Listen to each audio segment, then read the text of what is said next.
Thank you. Thank you for stepping back and not saving our ass. Thank you for saying we did all of this and you didn't come alongside like you said you would. Thank you for the hard conversation and then the radio silence that left us to our own devices to figure this out, because that is the only way we're going to build resilience, is through the struggle that is not yours, it is ours, to dismantle this white supremacy.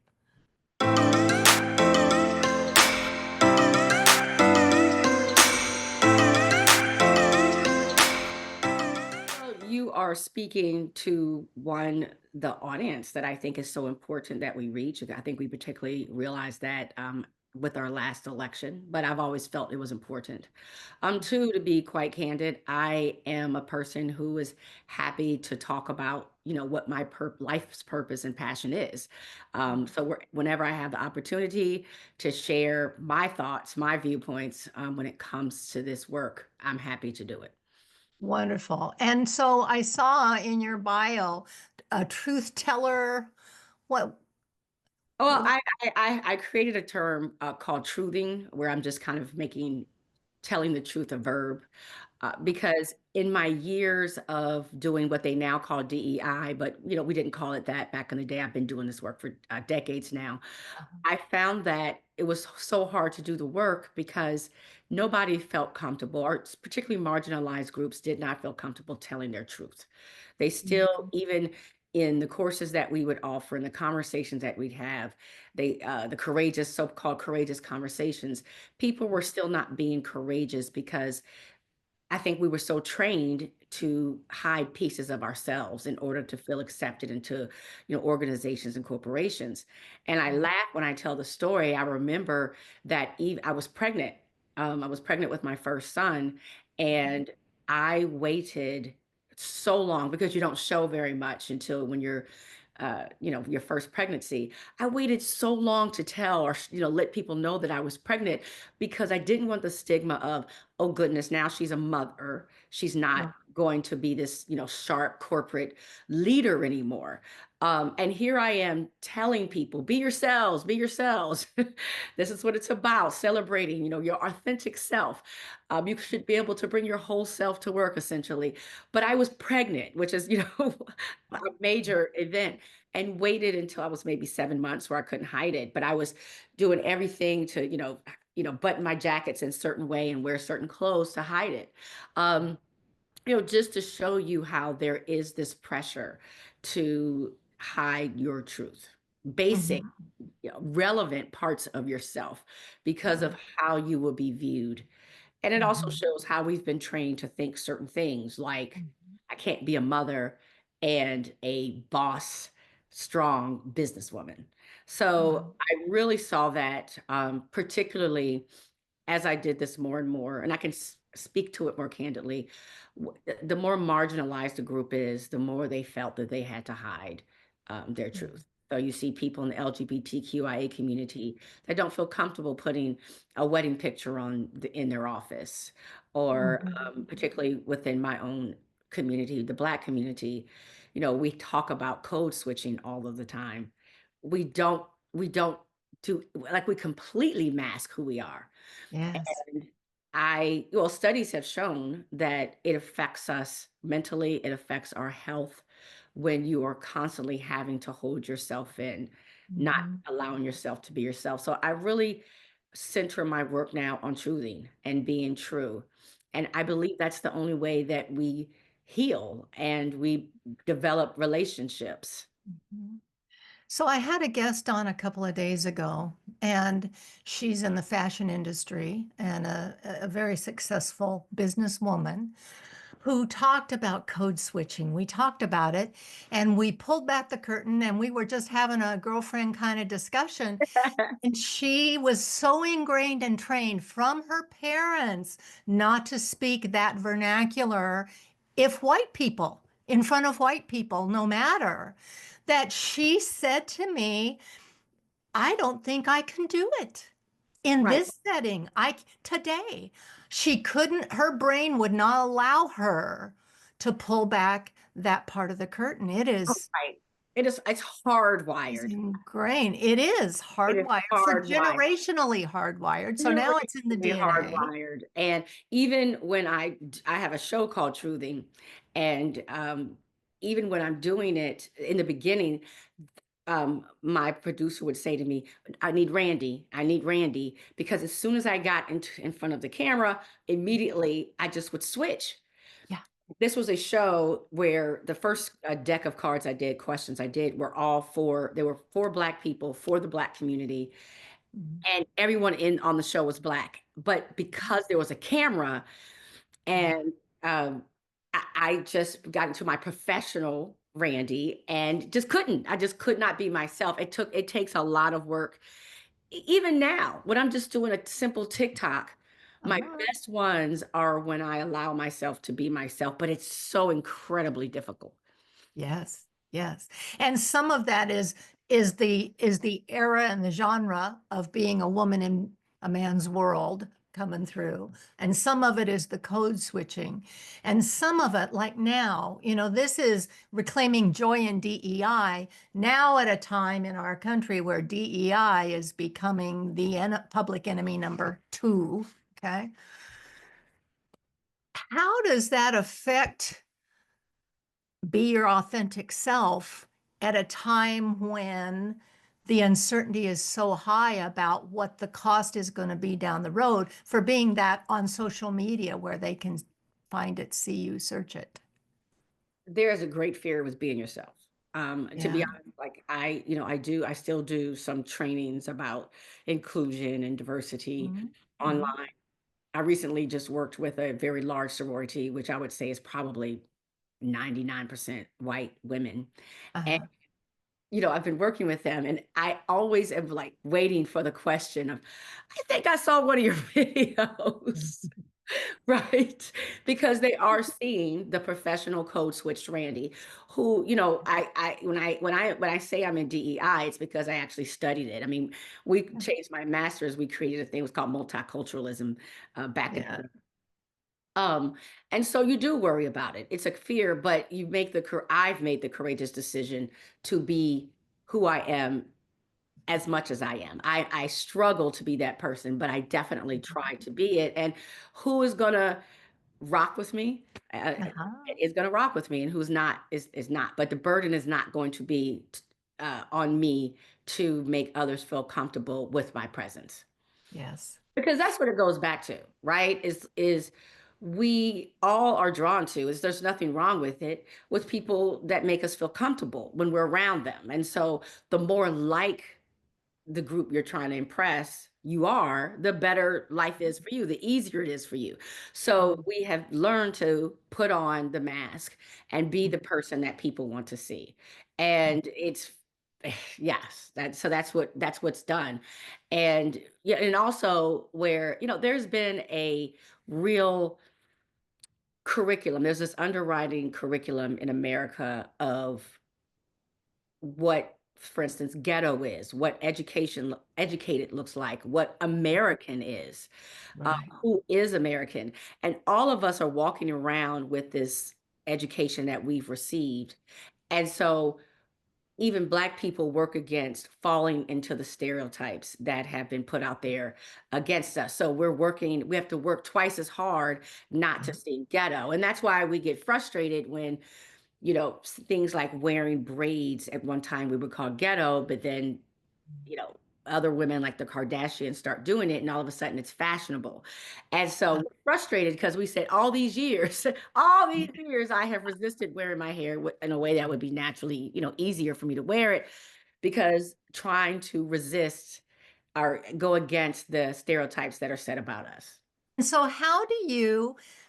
one of the reasons why I focus on women over 40, white women over 40, is for that very reason, because there comes some life change at perimenopause and menopause and some transitional changes when our energies are not all consuming in reproduction and raising families and pleasing the world. There comes a point at which the veil is lifted and we go, now, who was I again? Yes. And what used to be called PMS becomes every day in this mind and body. Yes. And it's the clarity is so valuable. But with that clarity of, I don't care what people think, I'm going to be authentically who I am, and you love me or you hate me, and that's on you. With that comes resources and responsibilities and an energy for to see the bigger picture of our communities or our country or our global situation, and we get to evolve differently after 40. Oh, yes. Yeah, which is the beauty of the thing, right? And Yeah. so when I work with women 30, they're still making the break from mama's training. There's, Right. in 30s, you're getting through the look what a terrible mother you were, and I'm not going to be like that. And in your 40s, you find out that now you have, more questions than answers again. Very true. As I get older, I realize how unintelligent, how much I don't know, right? Yeah, but you don't know what you don't know. Yeah. So at over 40, at what stage in your life did you decide intentionally to be more authentic and to not, we call it masking, decoding? Tell me your journey there. It's been an off and on type of journey. I was that kid who was the only most of the time. I was in Catholic school. I was the only Black kid, right? Uh, For a lot of years in my life, I was raised in a community that was, you know, we were the second Black family to move in. So I was the only. And then I went to an HBCU, historically Black college university, Tuskegee out in Alabama. And I realized it felt completely different. I was like, I had no idea how, ooh, tight I was. You know, when you go to a yoga class and they tell you to breathe and you didn't recognize you were holding your breath? yes. That. And it felt so good. And at that time, I said, I can be me. And you built this confidence and you've built this pride in yourself Mhm. of just being a Black person in America. And Mhm. I thought I was this person. And then many years later, my husband and I moved from the Washington, D.C. area, which is very diverse. And I believe a lot begs of people to be themselves. Um, Yes. I moved to Marin County Mhm. and in California, which is extraordinarily monocultural, if people are being honest about it. Mhm. And I immediately hard code switched. I mean, I didn't have to have a conversation. I didn't think about it. And I code switched. And I will say that although I was in my mommy era, that's what pushed me back out into being myself because my kid had an incident where a kid called him the N word. And Mhm. I saw what was expected of me. So it was expected of me to make it right because, we were outraged. And it was Got it. expected of me to have tea with this woman um, who was not at all apologetic to me, but, had this face in front of the community. And the responsibility was on me to make it right and act like a good Black and say, oh my goodness, I understand, and shake hands and we shall overcome and it's going to be great. And what I learned in that moment, what it reminded me of is that people who have issues with race, and we all do, right? Mhm.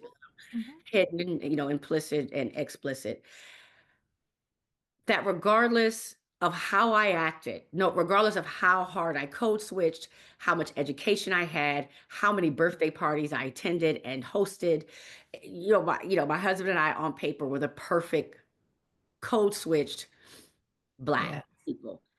Yeah. I still was going to be seen a certain way. I still the responsibility of carrying making things better in race relations and things was on my shoulders, and I didn't want to have them. And it was my son. So I was going, and I was so devastated. And he didn't had never even heard the word when he was called it. And so I was so hurt that I Mhm. was having to have these conversations with my child when he was in third grade that I just wasn't prepared to have and to send him to school in a school like I went to. It took me back to where I was the only. And I decided at that moment, I'm going to be me. And I haven't really turned back since. So it was a pivotal moment for me. Black people talk about uh almost every black person I know has had where white people have said to them, "Well, you're not really black, or you're different. You're different. You're Uh, different." And it's seen as a compliment. It's very insulting, but it's seen as a compliment. And most black people I know, particularly those of us who've been in, majority white rooms, have had this experience. But what I said, I wrote an article about it. To be my friend and also be white, you have to be different. I want to be able to say to you, well, you know what? You're not like the white people. You're different. And what that means is you're also willing to be empathetic, see how I may be thinking. You may have to code switch a little bit or put yourself in situations that aren't comfortable with you. So, like, I have a really dear friend from Marin County named Jen, and I always loved it because it was always seen that Black people are supposed to come to all white settings and honestly be happy to be there and comfortable. I don't think people recognize how uncomfortable that can be, right? Like when you're the only woman in an all male boardroom. mhm. And I would never invite my white friends to like all Black occasions. But now, like, I started because I said, to be my friend, you have to be willing to bend, compromise, grow, be uncomfortable too. So, Jen has been in parties where it's culturally very Black and it's everybody there is Black. And Yeah. so yeah, I'm me. I am definitely me. Uh-huh. Yeah. So, tell me about the word articulate. Yes. There's always, I wrote a book called Never Says. I think when I was living in Marin, I did. Years ago, I wrote a book called Never Says. And it never says, because what I told Black people, the one advantage that we have is that Black people are trained from birth Mhm. to get along and work in the white society and with white people. But white people don't get this training, right? White people, their parents don't sit them down and say, listen, let me tell you how you need to be. You don't get the same education. And so what I realized is we were all going around the world culturally illiterate. We all are culturally illiterate, but I think um, white people, because white people didn't have the need. They Yep. privilege of not having to get along with other people, um, or be respectful. And so everyone learned your language and not vice Mhm. versa. And Yes. so all these things would be said that behind closed doors, when Black people have turned the code switch, we've switched back, we have these conversations about how offended we are, how white people have offended us all day. So we tell stories. They now talk about microaggressions. But what I Mhm. realized is that most white people did not know they were making these faux pas. They were saying these things that were so offended, and nobody was brave enough to tell white people or whatever. So I wrote, Mhm. wrote this book called Never Says, and they are things that people say, trying to be nice, really trying not to insult, but are very insulting. Like, I don't see color, or those types. So you're very articulate. It's insulting because it suggests, and we're talking just as the every other white person in a room, and then they'll say, Right. "Oh, you're so articulate," as if we shouldn't speak that well, as if we should not Mhm. know how to speak the King's English, as if this is a surprise or unusual. Yeah. And so it's offensive. It would be similar to, a man saying to a woman, like, wow, you're great with math. And it's a compliment, you think, on the Surprise. outside, but on the inside, it's like, yeah, of course I can be good at math. Why would Right. you think differently?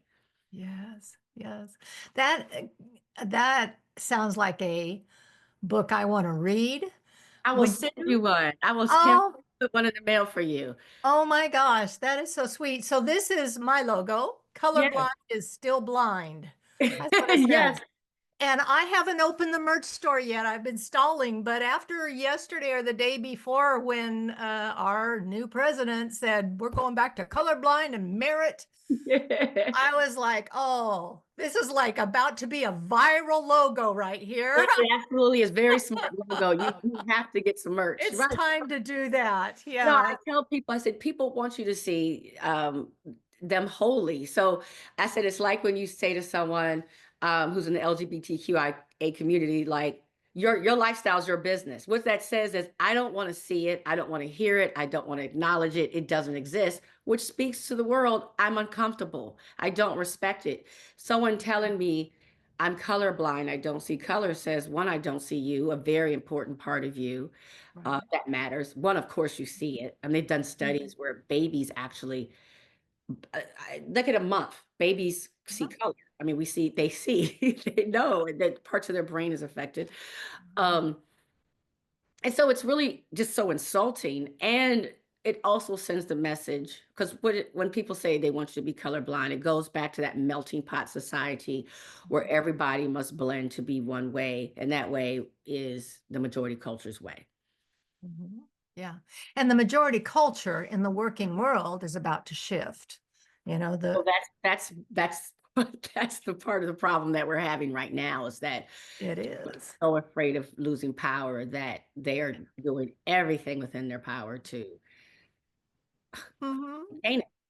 Right, right. And we're 20 years out. So, this is going to be a fascinating 20 years. But statistically, even right now, white men who are at the top of I do corporate work and this, and 32% or something uh, of the culture, the working culture is white male Right, because they're all getting old and retired and dying off and whatever.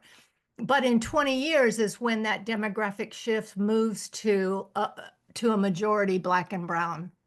But even now they are a minority. They just are in denial about it.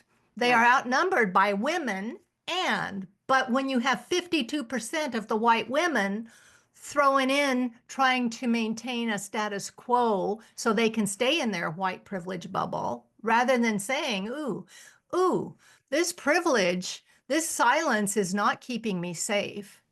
And this privilege is at a cost to myself as well as other women, other people, and willing to do the internal work because, yes, we are all steeped in this same racist society. But you said it very well that you, you are raised from birth to navigate and code switch and fit in and succeed in this white dominant culture.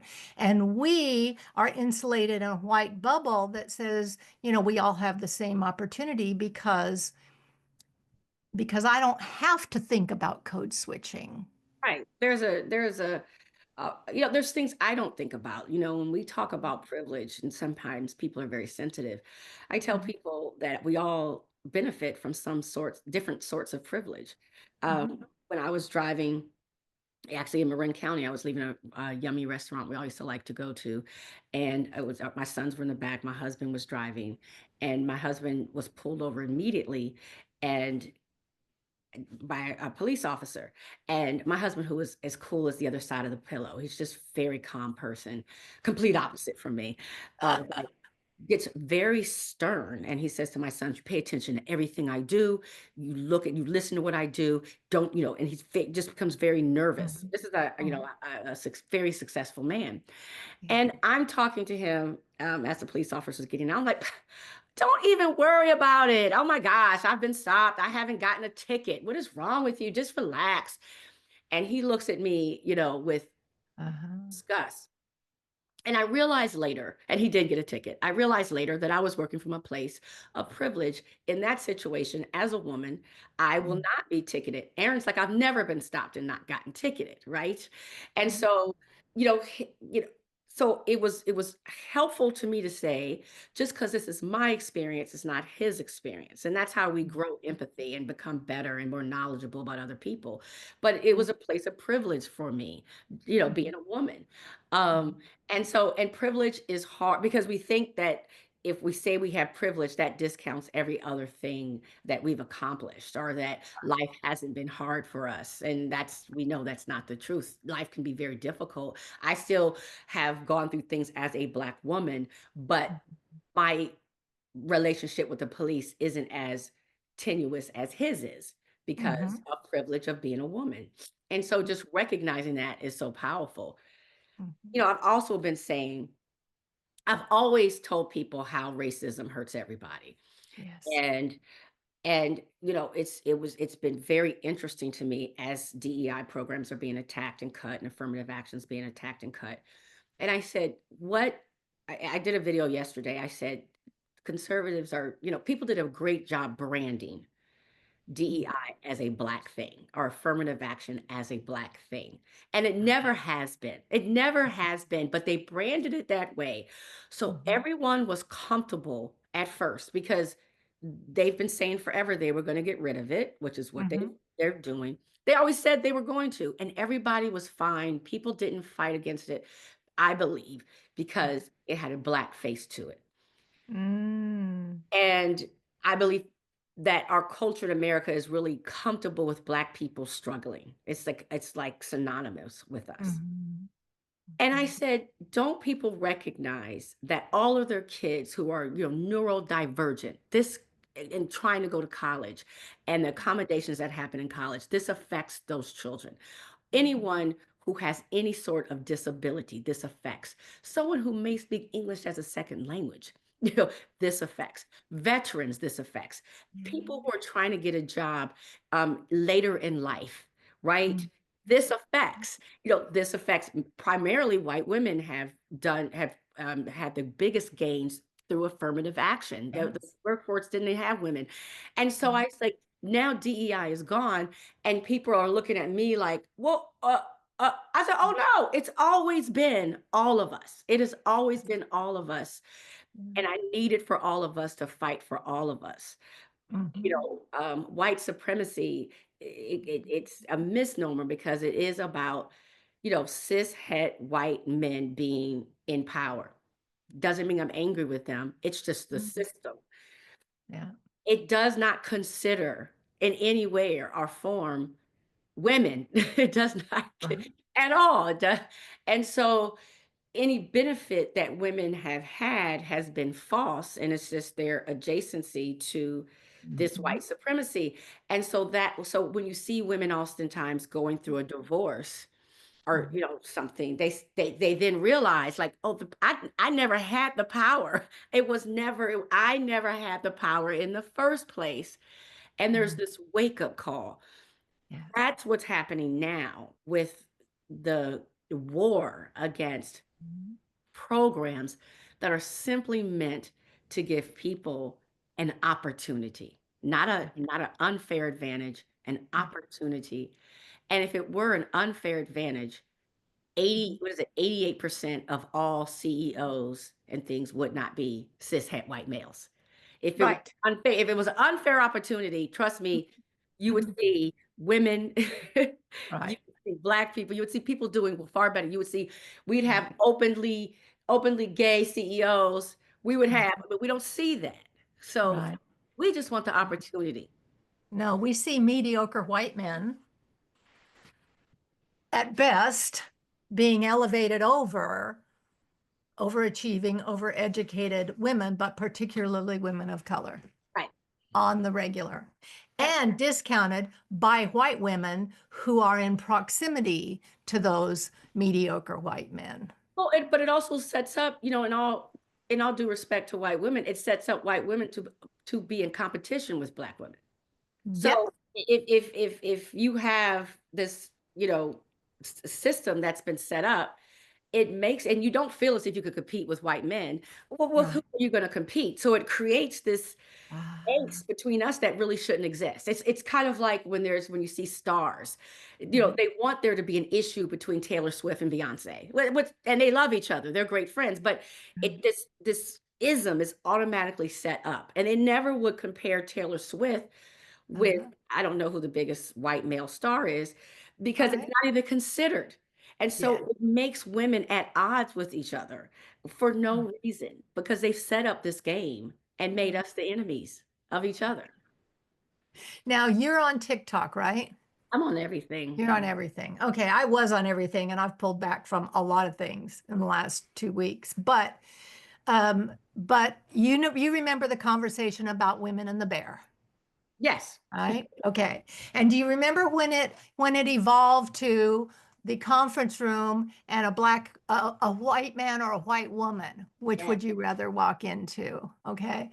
When it went there, I had the but wait feeling.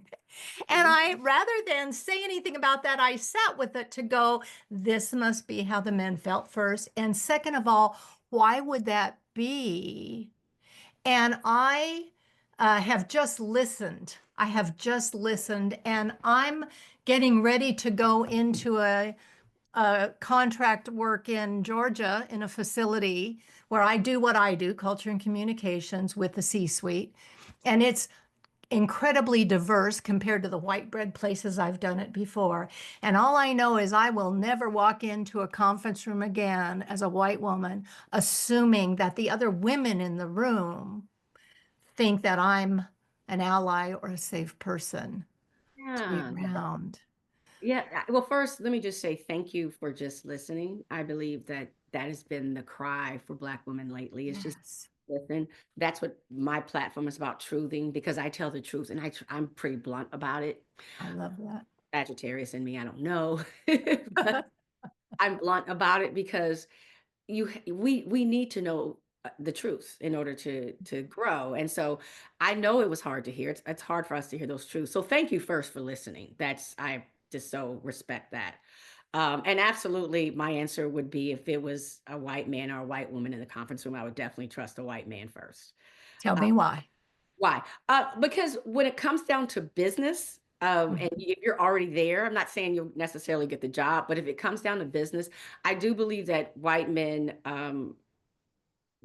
have actually been very, when it comes to business, very good to me as far as because they're about getting business done. And I Yeah, think they respect, like, okay, she's educated, she's smart, she's fast, she's quick, yeah. she's strong, let's get it done. And Mhm. what's interesting is if you look at a lot of corporations, there's always like sometimes a black woman as the right hand person right there. Yeah. I Okay. believe that white women, this goes back to what I was saying, have that ism that white men set up in the first place. It's part of the system, Yeah. but see black women as a threat, are Mhm. uncomfortable. They see us as competition, in a way they don't see white men and in a way they don't see each other. So, I'll, be frank with you. In my years of, all I do is talk to black people and black women. White women are usually, and this is not always. All of us Sure. always have a story of like, oh my gosh, she helped me with this, or she was great. Mhm. But for instance, let's talk about the conversations about DEI or training and culture, Mhm. what we do. Mhm. I've always said in allyship, I would expect, because black people get paid less, we're hired far less Mhm. in this field, that if I had the power that comes from being white in this country and I was truly um, dedicated to this work, I would work in a team. If you hire me, you get someone else with me, because we don't get the opportunities because we're seen when we do the work as angry or as it's a Mhm. hobby. We're no way are we learned in the subject or have studied it and can come across, in a way that's helpful. I speak very frankly on my social media, but of course when I'm training, I want people to receive the message, so I present it in a way that's digestible. But, Yes. um, so I believe that yeah, I mean, I believe that there is just, like, not a trust.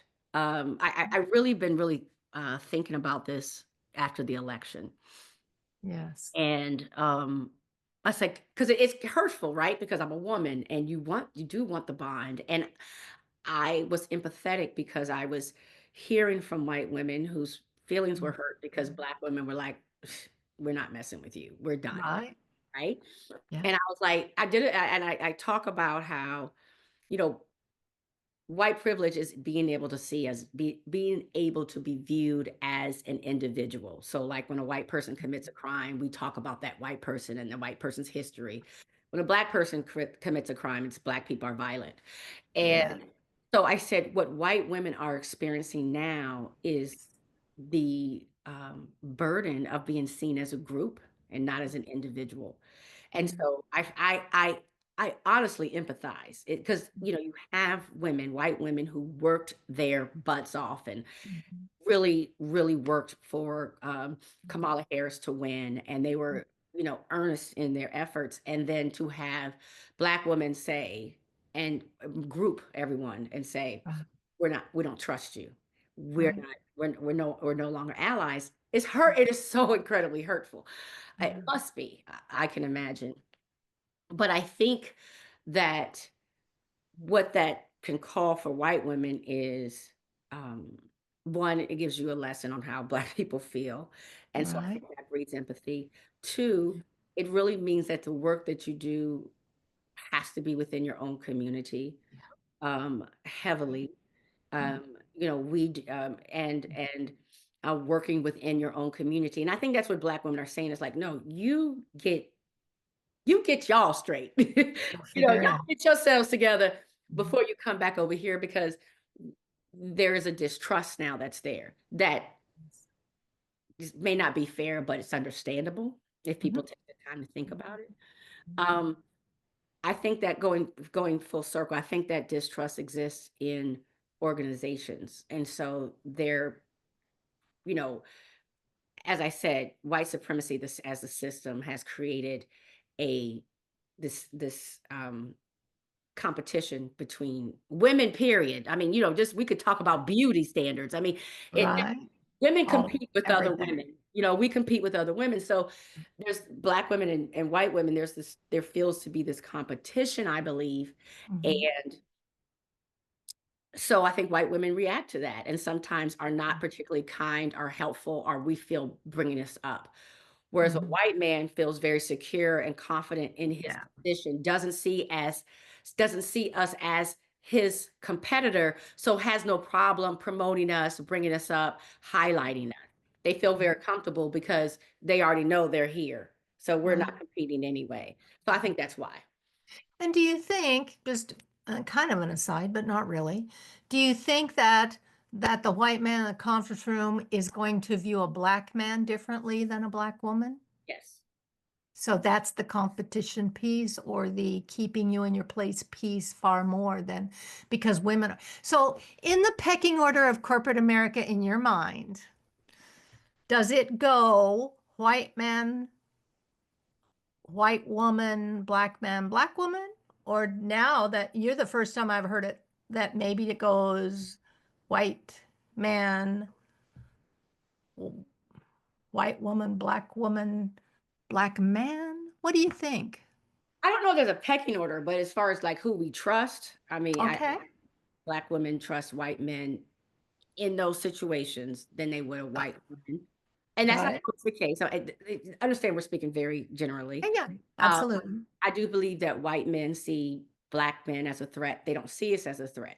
I, it's really interesting. You know how we look at how much how much we make each year is compared to how much a white man makes. So that the first Yes. $1 a white woman makes whatever it is, I don't know, 88 cents. A Black woman Right. makes this, whatever. Uh-huh.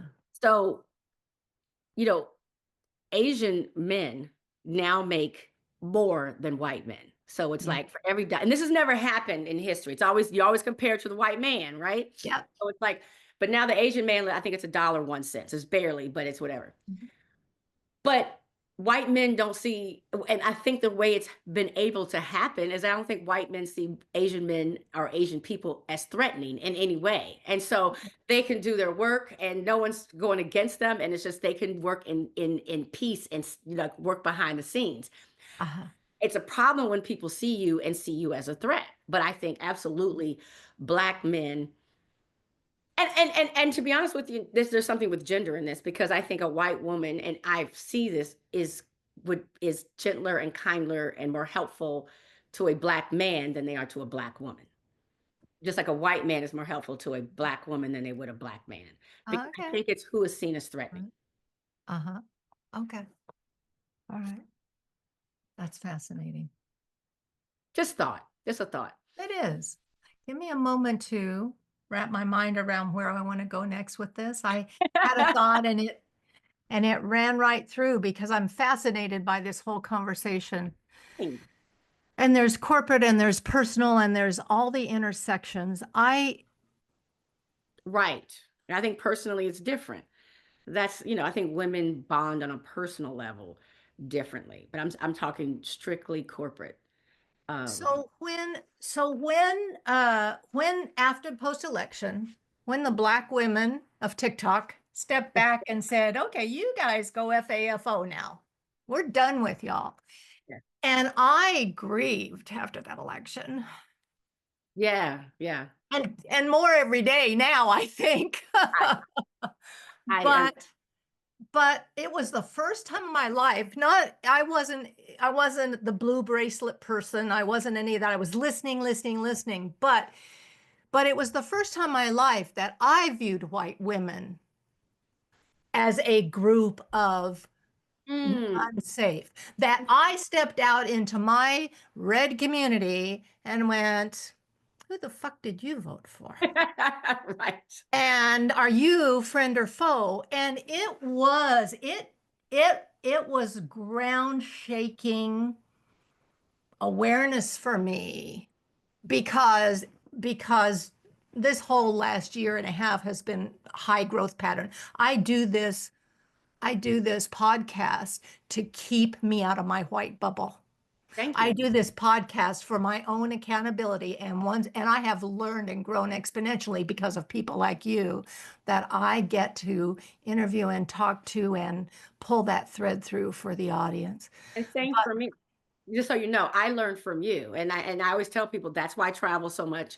And that's why yes, I really try to talk to diverse voices because I'm always it is our responsibility to continue to learn. yes. And two of the things that happened from the black that I heard from black women was, why are you white women so sensitive to being called out?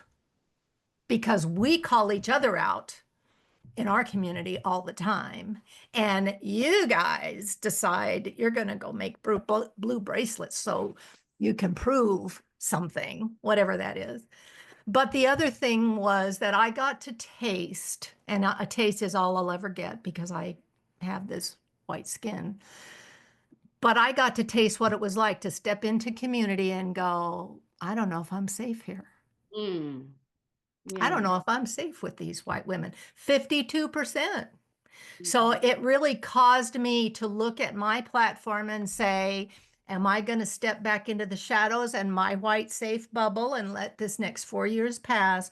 Or am I going to step out and say, 52% of you can just keep scrolling?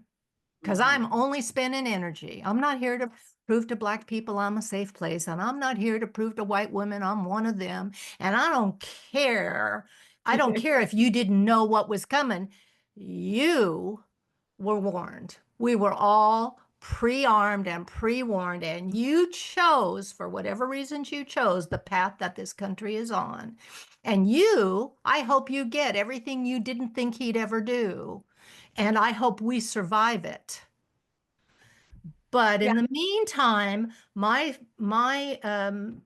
we're in our second season. We're one percenters. We're in our second season of podcast. Whoop, whoop, whoop, showing up. Go ahead. And in that second season, I moved to Resilience Redefined. So it's still joy and DEI, but We're in a resilience phase, and that redefinition is happening every day with every executive order. Yeah. Yeah, yeah, Resilience is being able to go with that flow and live to fight another day while still being authentic in your voice in public. right. And still mourning and being sad and being scared, Yes. having all those emotions because every day I want to curl up and put the blanket over my head. And, I get it from all sides. I mean, I tell people I speak candidly and I get, of course, I get a lot of anger, of course, because, yeah, I want to go back to something you said, Kim, Mhm. about when Black women were saying, why do white women get so sensitive and don't like to hear certain things to each other? And I really, as you are, really into culture. Yes. One thing I talk about is white people come from a culture, if you look at, European countries, of formality and being nice and things being appropriate. And that is Mhm. extraordinarily important. That is valued. Mhm. Black people come from a culture of truth. Of we show our emotions. We tell each other how we feel. Nothing's hidden, right? And that's what we value. So truth for us is love. When someone tells you, baby, please, honey, baby, don't wear that outfit again. You look crazy. That is love to us. We see that as love when people give. Right. Okay. So when you have these cultures come together, right? We are so like, but everybody's been talking about Snoop Dogg performing, right? And everyone's looking at the audience, and the audience is just kind of like bopping their heads because even in movies, we'll perform with the movie, we'll talk with the movie. We are animated, and that's what we delight in. We Yes. are out there, again, speaking in generalities, and Mhm. we embrace that and are very much turned off by what we would consider bland, right? Mhm. You said you had a fashion designer last week. We like bright colors and bold colors and people to see us when we walk in a room. And I said, I'll say to my husband, like, if just, is anyone ever embarrassed that they're still dressing like they go to Catholic school? When I go to white events, I'm like, every man has on khaki pants and a light blue shirt. Like it's no way. Does anyone look out and say this is crazy? Right? Like, does anyone notice the uniformity of things?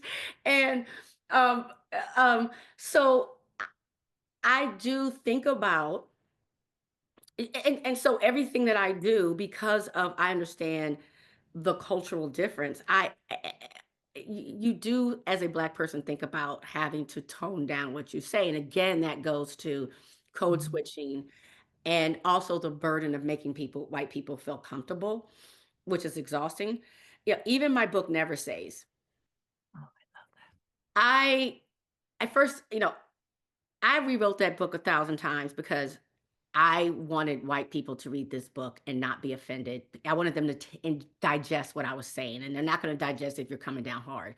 Uh-huh. So I hired a cartoonist, Mhm. and there's cartoons in the book because it came to me. I said, "How are white people able to receive conversations about race and not get upset?" And I thought about the Richard Pryors and the Eddie Murphys and of the world. And I said, white people will laugh about it, but there's always like a strong message. Dave Chappelle now does it.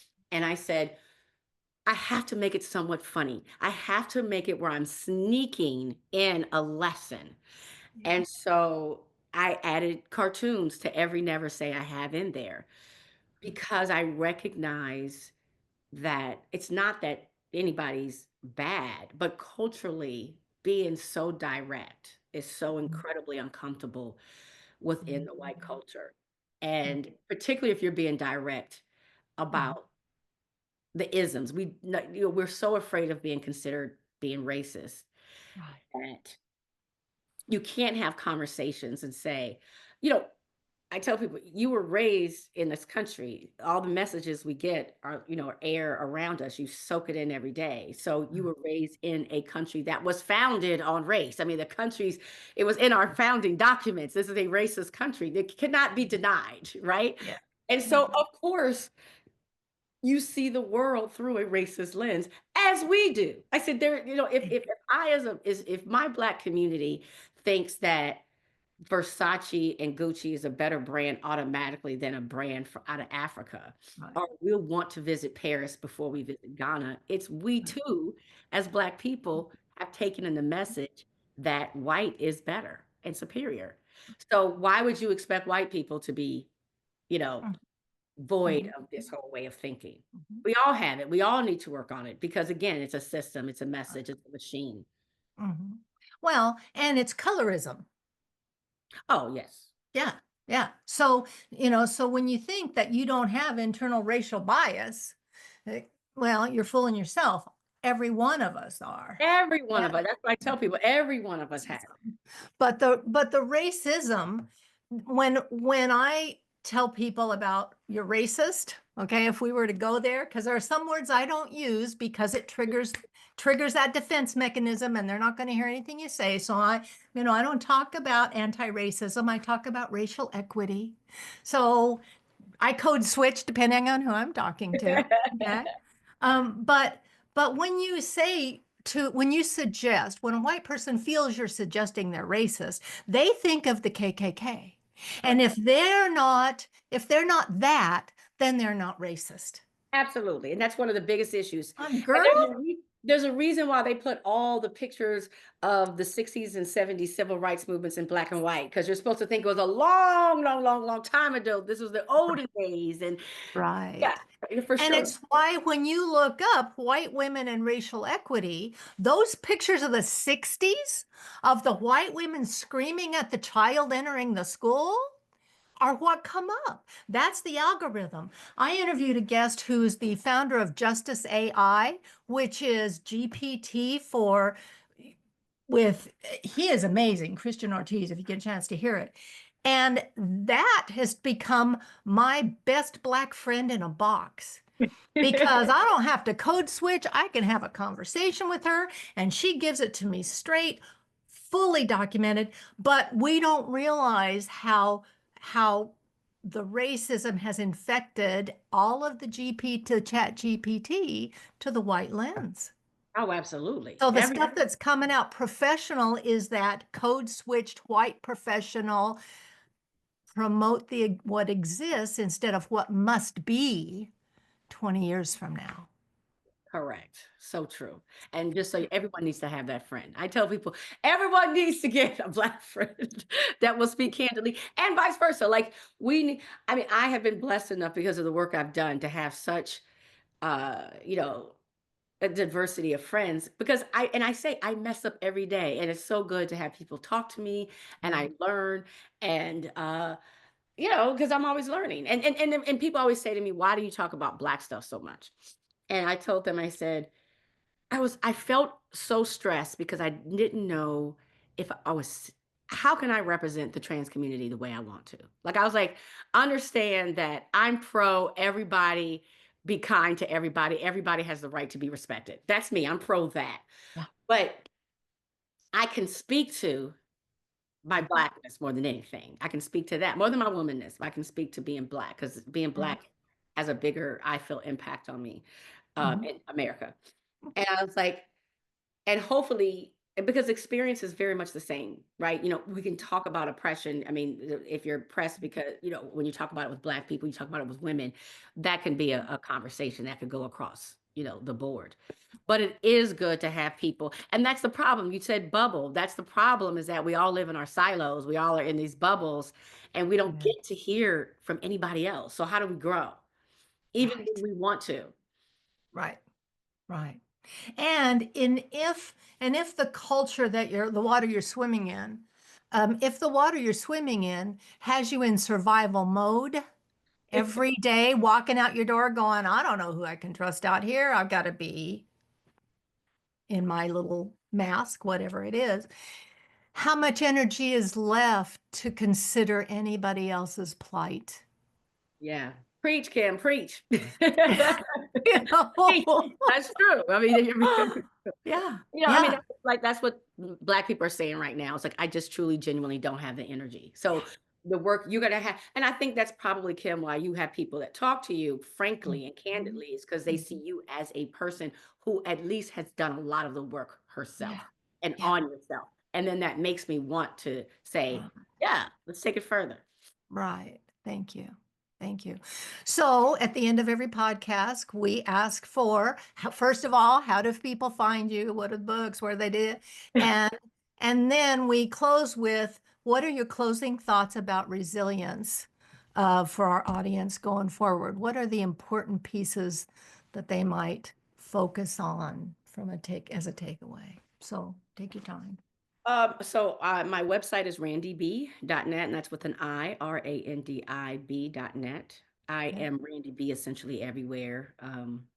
TikTok, it's either the Randy B or Randy B. Some iteration, if you look for Mhm. Randy B, you will certainly find me. What I would most like to talk about and have your listeners uh, interact with is that I created these cards called truthing cards. And Okay. they are 100 questions. I first made them for the Black community, but the last set came out is for all people to question their privilege, their biases, all Mm. people. Um, and so I ask questions like if you're walking down a crowded bus and you have to sit next to somebody, right? But because it's full, who do you sit next to and who do you choose not to sit next to? And that will Oh, help you. So like is it a child that you refuse to sit next to? Is it race? Is it, I mean, there's all these things, but it really is the question. I'm going to send you some, Kim. thank you. Yes. So truthing cards, those are on Amazon.com. Mhm. They're on Walmart too, but don't go to Walmart and buy them because they've cut the, so All right. No, they're off my list. Yeah. so yeah, but they're on Amazon.com and they're called Truthing. What, how do you say Truthiing? Um, and on Amazon Prime right now, I have a show Oh. based on my Truthing cards. And they are it's an hour or 40 minutes of Black people talking about an issue within our Black community. And I think white people should watch it because we aren't Oh. code switching there and we're talking exactly how we feel. I purposely pick a group of diverse Black people because we're not monolithic, but from different walks of life. And we Right. consider questions like, has the quest to assimilate within the majority culture hurt us or helped us?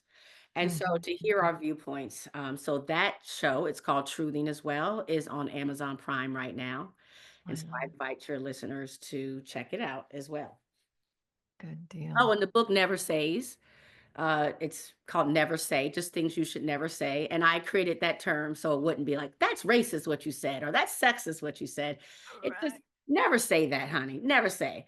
And that's Never Say is on Amazon as well under Randy Bryant. Bryant is my, like Kobe Bryant, that is my last name.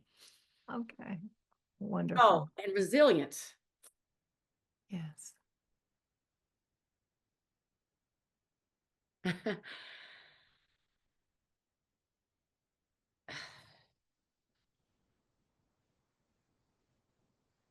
I really just pray for a time that we don't have to be so resilient, that Yes. it's not so difficult for people to exist and Right. simply try to be who they are, have opportunities to be their best selves, to accomplish their dreams.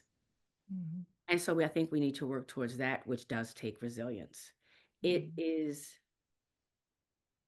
not easy when you're fighting against an entire system. Yeah. And so, real change, whether we're speaking about your personal growth or this country changing, requires of us to dedicate ourselves to doing extremely hard, difficult, backbreaking, heartbreaking work. And I believe that the benefits are large though, just like the battle. And I believe resilience does bond. I Mhm. believe that as we see others are being resilient with us, and it's not just, of course, I'm with the cause and I want change, but only when it's easy. But as Mhm. we see that people are willing to struggle and be resilient, I believe that's how we become closer again. And that's how we change things. I want to make an observation about what I've seen in Black culture and Black women, and that is that you carry deep within you, not just the not just the generational strength and Thank you. resilience. Yeah, those are not white woman tears. It's okay. I know, I don't see it as that, to be honest with you. Those are used to manipulate. These are real, Yeah, yeah. real tears brought through empathy. Mhm. And Yes. I want you to know I see it and receive it as that. Thank you. But not only do you carry that, which is why resilience, you're trying to say to white women who've never had to exercise that muscle. Where do you begin when it's been in your bloodlines and your DNA for centuries of growth, okay? And so when you get to that place, what I have seen in Black culture is the community, is Yes, the tribalism, yes. is the joy, the ability while we're still reeling in denial. That Mhm. thank you. Thank you for stepping back and not saving our ass. Thank you for saying we did all of this and you didn't come alongside like you said you would. Thank you for the hard conversation and then the radio silence that left us to our own devices to figure this out, because that is the only way we're going to build resilience is through the struggle that is not yours. It is ours to dismantle this white supremacy. You didn't cause it, you didn't create it, and you can't cure it. And that's why white women have to take the lead. Thank you for that.